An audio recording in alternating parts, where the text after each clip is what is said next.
Hello everyone, this is Sahib Bilal and you are watching web development series. आज अब अपना अगला लेक्चर स्टार्ट करते हैं सीएसएस का। इसके अंदर हमने अब टेक्स्ट को डिफरेंट हमने स्टाइल करना होता है। उसका कलर हो गया, उसकी अलाइनमेंट होगी, उसके बाद उसको डिफरेंट स्टाइल्स हो गए हैं। लाइक आपने उसको अपर केस में शो करवाना है, लोअर केस में शो करवाना है, कैपिटलाइज की फॉर्म के अंदर शो करवाना है। तो लेट्स स्टार्ट विद दैट। अब ये एक मेरे पास पहले ये कंटेंट लिखा हुआ है, ठीक है। इसकी सिंपल मैं आपको आउटपुट शो करवाता हूँ। ये आपको आउटपुट सिंपल ही आ रही है। अब कुछ चीजें हमारी टेक्स्ट के अंदर से रिपीट होंगी एज लाइक आपने पहले ये चीजें की हुई हैं। तो मैं पैराग्राफ को कॉल करता हूँ। नेक्स्ट टेक्स्ट अलाइनमेंट,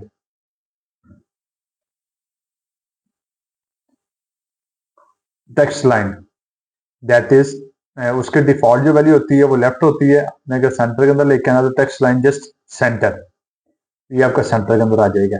इस तरह अगर आपने इसको राइट साइड के ऊपर लेके आना तो यहाँ पे राइट हो जाएगा।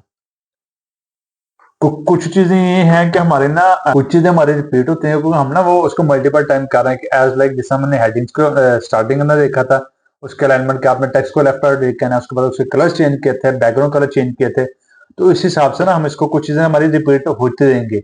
लेकिन कुछ ये कि हमें टॉपिक्स की एक कोर्स आउटलाइन बनी हुई है, टॉपिक्स के हिसाब से चल रहे हैं। तो उसमें अगर कोई चीज रिपीट हो रही है तो आपकी रिवाइज हो जाएगी, ठीक है। अगर कुछ चीज की देन अगर नहीं फिर भी समझ नहीं आती तो आप हमसे पूछ सकते हैं। इसको मैं लेफ्ट साइड के ऊपर ही लेके आता हूँ, ठीक है। अगर लेफ्ट लेके आना तो लेफ्ट के लिए हमें प्रॉपर तौर पर बताना नहीं पड़ेगा। बाय डिफॉल्ट इसकी प्रॉपर्टी है ये है कि हम इसको लाइन लेफ्ट ही रखें, ठीक है। नेक्स्ट हमारे पास ये है कि आपने आपके पास यहाँ पे ये है कि आपने सिंपल, मैं इसका थोड़ा चेंज करता हूँ, रे आर टी, मतलब हमारे पास ना एक उसका को केस नहीं बन रहा कि आप हमारे पास टेक्स्ट किसी भी एक बेढंगे से फॉर्मेट के अंदर है। किसका हमारे पास को प्रॉपर केस फॉर्मेट नहीं बन रहा कि इसकी आपने केस शो किस हिसाब से करवाना है, ठीक है। अब ये है कि अब आपने इसको सेट करना है। इसके लिए हमारे पास एक प्रॉपर्टी जो होती है वो होती है टेक्स्ट ट्रांसफॉर्म की, जो मैंने मेंशन की हुई है टेक्स्ट ट्रांसफॉर्म की। टेक्स्ट ट्रांसफॉर्म के अंदर ये है कि आप उसको प्रॉपर बता सकते हैं कि इसकी प्रॉपर जो पोजिशनिंग है वो होगी कौन सी। इसकी प्रॉपर जो आपने स्ट्रिंग लिखी हुई है, कोई भी पैराग्राफ लिखा हुआ है तो पैराग्राफ के लिखने के हिसाब से इसकी जो अल्फाबेटिकल जो है वो किस फॉर्मेट के अंदर होगा। टेक्स्ट ट्रांसफॉर्म, जिसको मैं कहता हूँ यहाँ पे जी अपर केस है, मैं जिस मर्जी फॉर्मेट के अंदर लिखूं लेकिन मुझे फ्रंट एंड के ऊपर उसका जो रिजल्ट है वो अपर केस के अंदर ही शो होना चाहिए। ये सारा अपर केस के अंदर आ गया।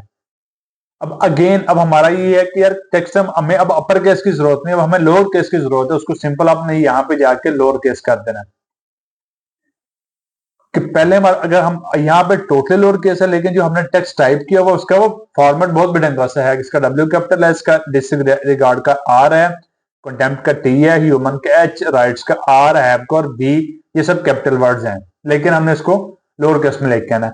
एक और फॉर्मेट है कि हमने इसको अगर कैपिटलाइज की फॉर्म के अंदर लेके आना, तो कैपिटलाइज में ये है कि वो जस्ट फर्स्ट जो लेफ्ट है उसको चेंज करेगा। हर वर्ड का पहला जो लेटर है उसको चेंज करेगा, बाकी को फॉर्मेट वो वैसे ही रखेगा। अगर आपने उसको बड़ा किया हुआ है, आपने उसको कैपिटल फॉर्मेट करना शो करवाया हुआ तो वो वैसे ही रहेगा। अगर वो लोअर केस के अंदर है अपर केस के बजाय तो वो फिर अपर केस के अंदर शो हो जाएगा। अब उसके बाद ये कि हमारे पास ये है कि हमने टेक्स्ट को थोड़ा सा मजीद थोड़ा सा ना मॉडिफाई करना है कि उसके हमने कोई शेडोज वगैरह ऐड करने हैं। तो उसके लिए सिंपल ये है कि टेक्स्ट शेडो 3px 2px, मतलब दो प्रॉपर्टीज होती हैं हमारी, टॉप बॉटम और लेफ्ट राइट, इस हिसाब से। अब ये देखें, ये हमारे पास फॉर्मेट है ना वो थोड़ा सा ना इसकी वैल्यूज ज्यादा हमने टाइप करें। मैं इसको अगेन कम कर देता हूँ, 2px और 1px, 2px ही रखता हूँ। इसको हम करते हैं 1px और 2px करते हैं। अब इसको मैं 1px ही करता हूँ। दो वैल्यूज हैं इसकी, ये है कि आपने टेक्स्ट को टॉप से कितनी स्पेस देनी है और लेफ्ट साइड से कितना उसको शैडो क्रिएट करना है, तो वो इस हिसाब से है आप, ठीक है। तो ये आपका एक टेक्स्ट शैडो यहाँ पे आपने ऐड कर दी है।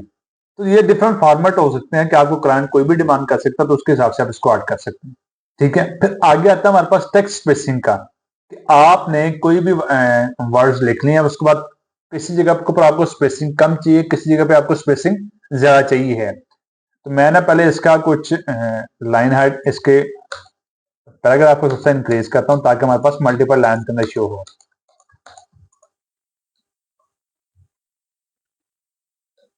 ये मल्टीपल लाइन के हमारे शो हो रहा है। तो मैं सिंपल ये कि सबसे पहले अपना टेक्स्ट शैडो खत्म कर रहा हूँ कि हमारे पास इसको लिखने की जरूरत नहीं, और कैपिटलाइज को कर रहा हूँ मैं लोअर केस कर रहा हूँ, ताकि हमारे पास टेक्स्ट सारा एक ही फॉर्मेट का शो हो।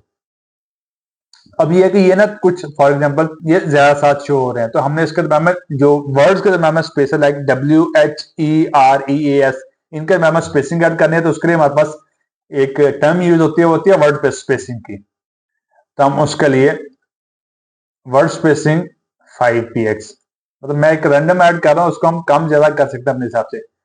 अब ये सॉरी, वर्ड स्पेसिंग है कि ये दो वर्ड्स के दरमियान में स्पेस आपने ज्यादा करनी है, तो ये वर्ड स्पेसिंग इस हिसाब से इंक्रीज कर ले हैं। मैं आपको लेटर स्पेसिंग बता रहा था, लेकिन प्रॉपर्टी मैंने गलती से वर्ड स्पेसिंग ऐड कर दी। अब वर्ड के दरमियान में स्पेस है, तो ये इस हिसाब से ऐड हो जाएगी।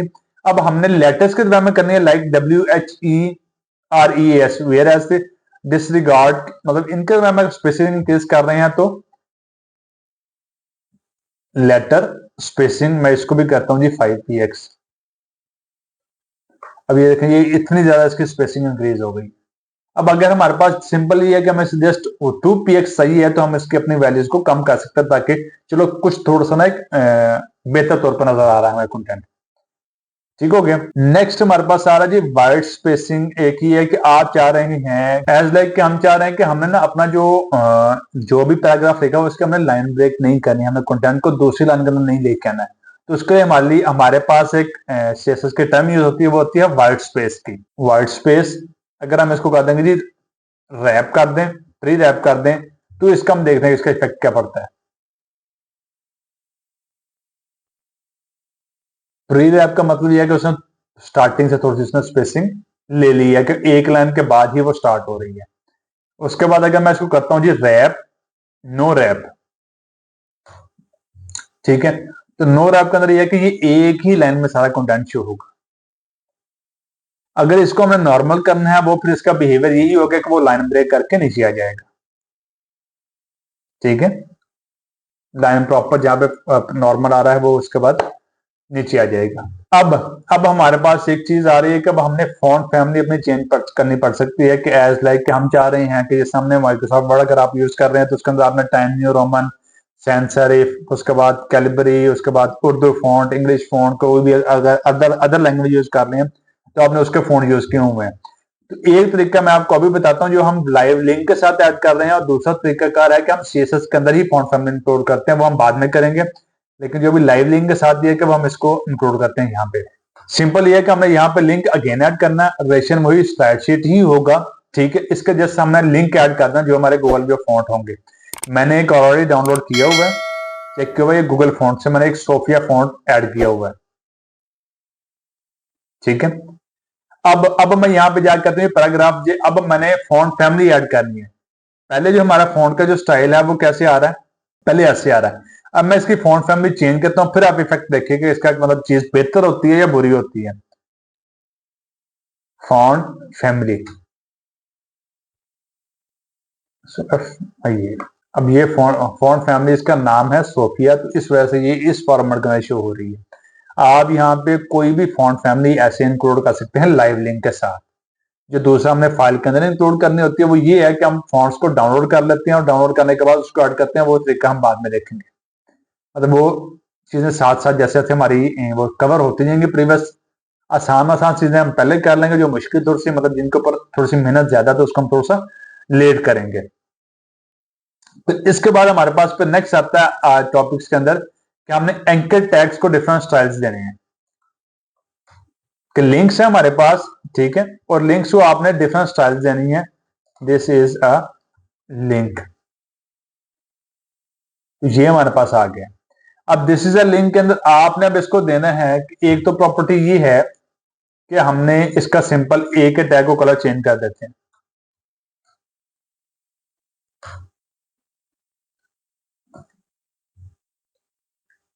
ठीक है, अब ये तो कलर सिंपल रेड हो गया। ठीक है, अब मैं कह रहा हूं कि ऐसे जैसे ही मैं माउस इसके ऊपर लेके जाऊंगा तो इसका कलर चेंज होना चाहिए।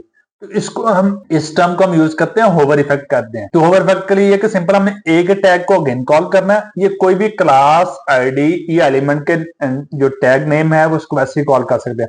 यहाँ पे बंदा पैराग्राफ या हेडिंग्स का टैग भी हो सकता है। Over colour, colour is equal to G green. क्या आप ये देखिए कलर चेंज हो गया हमारा, ठीक है। अब इसके अंदर अब आप जैसे ही माउस इसके ऊपर लेके जाए, इसकी कौन कौन सी प्रॉपर्टी चेंज होनी है वो आप साथ साथ अपनी ऐड करते हैं। कलर चेंज करना है, बैकग्राउंड कलर चेंज करना है, बॉर्डर आपने ऐड करना है, जो भी सीन है।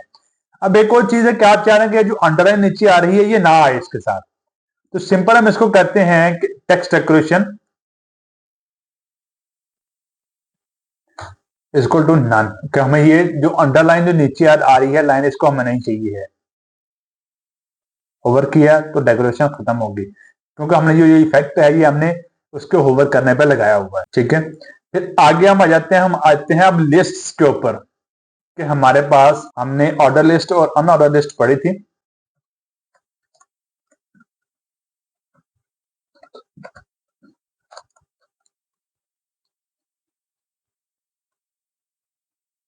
ठीक है, मैं दोनों यहां पे टाइप कर रहा हूं, हमने बना लिया इसको। ऑर्डर लिस्ट का ओएल एंड अनऑर्डर लिस्ट का जस्ट यूएल है, ये हमारे पास आ गई है। अब आप हमारे पास अब ये चाह रहे हैं कि जी हमारे पास ये अब ये जो लेफ्ट साइड से स्पेसिंग आ रही है हमने इसको कम करना है, ठीक है। अब एक तरीका का वो ये कि हम इसके ऊपर इंस्पेक्ट करते हैं, और इसको हम ना थोड़ी सी, अब मैं आपको इंस्पेक्ट यूज करना सिखाता हूँ कि आपने इंस्पेक्ट करना, कोई भी चीज एलिमेंट को आप अपडेट करना, उसके बाद स्टाइल कॉपी करना था वो कैसे करते हैं। सिंपल ये है कि अब ये देखें इफेक्ट आ रहा है, मैं ओएल पे क्लिक करूंगा तो ये देखें ग्रीन एक हो रहा है। ग्रीन का मतलब ये है कि ये लेफ्ट साइड से पैडिंग ले रहे हैं, ये इनर साइड ऑफ एलिमेंट है, ठीक है। अब सिंपल अब यहाँ पे आए और यहाँ पे आप अपनी प्रॉपर्टी का नाम है पैडिंग इज इक्वल टू 0, वो बिल्कुल साथ मिल जाएगा, ठीक है। अगर हमें पैडिंग थोड़ी चाहिए तो हम यहाँ पे 10 px का देते हैं जी, ठीक है। अब पैडिंग मैं टॉप बॉटम लेफ्ट राइट चारों से ऐड कर रहा हूं, तो हमें चारों से नहीं चाहिए, हम जस्ट पैडिंग लेफ्ट इसको कहते हैं, ठीक है। ये सिंपल ये है। अब ये देखें इसकी स्पेलिंग कितनी ज्यादा आ रही है, और ये बिल्कुल एक अच्छे तरीके से शो हो रहा है, तो यही काम इसके साथ भी कर सकते हैं। No worries for that, padding left UL हमने ऑनर लिस्ट की पैडिंग चेंज की है। अब ये है कि आप चाह रहे हैं कि जी यहाँ पे हमारे पास जो ये आपको वर्डिंग्स है ये आपको नहीं चाहिए है, इसके लिए हमारी प्रॉपर्टी यूज होती है list style none, list style type की none, list style type is equal to, मैं यहां पे खत्म कर रहा हूं जी, मैं कहता हूं जी नन। तब हमारी ये प्रॉपर्टी,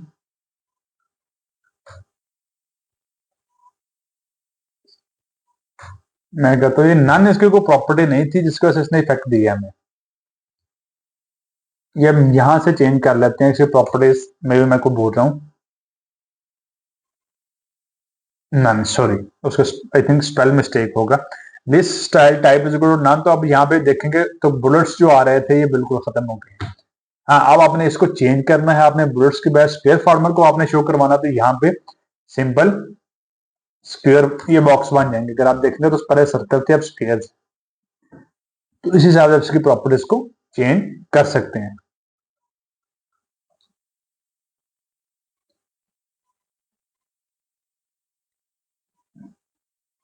सिंपल ये है कि अब आप क्या, हाँ, अब यहाँ पे आपने इसको रोमन गिनती देनी है, तो यहाँ पे सिंपल बता सकते हैं जी इसकी रोमन होनी चाहिए। इसको हम खत्म कर रहे हैं, पैडिंग हमने इसके नहीं चेंज करनी ऑयल की।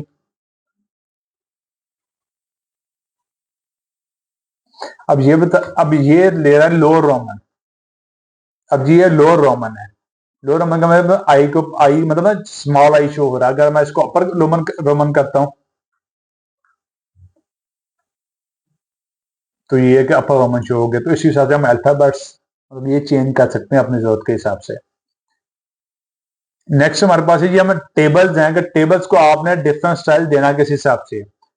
पहले एक टेबल क्रिएट कर लें,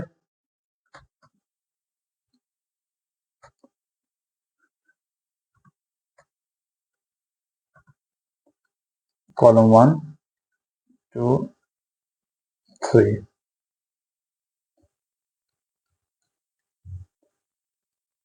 ये हमारे पास एक कॉलम शो हो गया। तो इसका बॉर्डर्स आपने लगा के पहले चेक किया हुआ है, तो मैं इसका ना एक दफा अगेन बॉर्डर लगा के दिखा देता हूं आपको। ठीक है, सिंपल ये है कि टेबल के टैग को कॉल किया, टेबल के अंदर है tr है, देन td है, इसको भी कर लेते हैं simple, table then tr then td, border 1px solid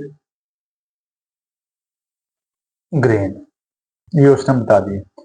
अब ये है कि ये देखेंगे कि हमारे पास ये ना बॉर्डर्स जो डबल बॉर्डर आ रहा है, इसको हमने रिमूव करना, हमें सिंगल बॉर्डर फॉर्मेट के अंदर लेके आना है। तो उसके लिए हमारे पास बॉर्डर कोलैप्स एक प्रॉपर्टी है, मैं कहता हूं जी border collapse is equal to collapse. ये हमारा बॉर्डर कोलैप्स खत्म, जो डबल बॉर्डर्स हो रहे थे वो खत्म हो गए। अब नेक्स्ट ये कि हमें स्पेसिंग देनी है, जो स्पेसिंग के लिए हमारे पास पैडिंग है जो आपने पढ़ी है 10 पीएक्स है, टॉप लेफ्ट बॉटम राइट से पैडिंग शो हो जाएगी। अब आप मार्जिन है तो मार्जिन भी आप इसको दे सकते हैं। अब ये कि अब आपने इसकी विड्थ इंक्रीज करनी है, क्या विड्थ का सिस्क इंक्रीज कर सकते हैं। तो सिंपल ये है कि सबसे पहले हमने टेबल को देना कि इसकी विड्थ है 100%, ये इसने विड्थ ले ली है। ठीक है, अब इसके अंदर ये है कि आप चाह रहे हैं कि पहले कॉलम की विड्थ जो है वो 70%, मतलब पहले कॉलम की विड्थ बड़ी होनी चाहिए, अगले दो कॉलम की विड्थ कम होनी चाहिए। ठीक है, इसमें ये है कि इसको हम सिंपल ना क्लास दे देते हैं एक कॉल डैश कॉल 1 कर देते हैं इसको।